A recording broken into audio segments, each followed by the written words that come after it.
ஒரு அழகான காலை. வானத்தில் ஒரு சிறிய மேகம் இருந்தது. அவன் பெயர் பப்பி. சின்னதானாலும் பெரிய மனசு கொண்டவன். நண்பர்களுடன் சிரித்துக்கொண்டே வானத்தில் விளையாடிக் கொண்டிருந்தான். வாவ், இந்த வானம் எவ்வளவு அழகா இருக்கு. நண்பர்களோட இருக்கும்போதுதான் ரொம்ப சந்தோஷம். நாம் எல்லாரும் சேர்ந்து இருந்தா எதுவும் கஷ்டமா தெரியாது. ஒரு நாள் திடீரென காற்று வேகமாக வீசியது. மேகங்கள் அங்கும் இங்கும் ஓடின.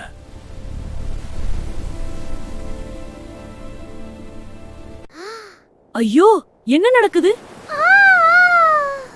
நான் தூரம் போகிறேனே. நண்பர்களே, என்னை காப்பாத்துங்க. ஆனால் காற்று அவனை மிகவும் தூரம் கொண்டு போய்விட்டது. பப்பி மெதுவாக அழுதான். நான் இப்போ தனியா ஆகிட்டேனா? சுற்றி பார்த்தான். ஒரு கிராமம். ஆனால் அது வறண்டிருந்தது. மரங்கள் உலர்ந்திருந்தன. மக்கள் சோர்வாக இருந்தனர். ஒரு சிறிய குழந்தை சொன்னது, எப்போது மழை வரும்? அதை கேட்ட பப்பியின் மனசு உருகியது. பப்பி மெதுவாக சொன்னான், நான் வழி தெரியாமல் இருக்கலாம், ஆனா நான் உதவ முடியும்.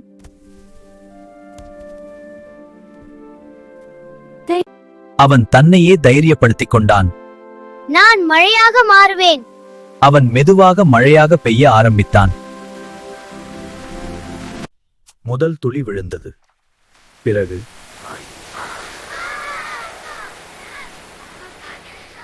மரங்கள் மீண்டும் பச்சையாக மாறின. நான் நல்லது செய்தேன்.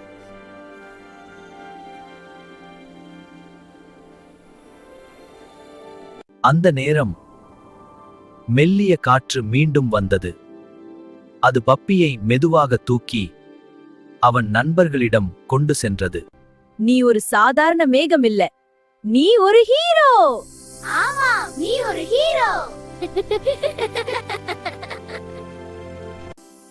நான் வழி தவறினேன், ஆனா என் மனசு சரியான வழி காட்டியது. வாழ்க்கையில் சில நேரம் நாம் வழி தெரியாமல் போகலாம். ஆனால் நம்மால் செய்ய முடிந்த நல்லதை செய்தால் அதே நம்மை சரியான இடத்துக்கு கொண்டு போகும்.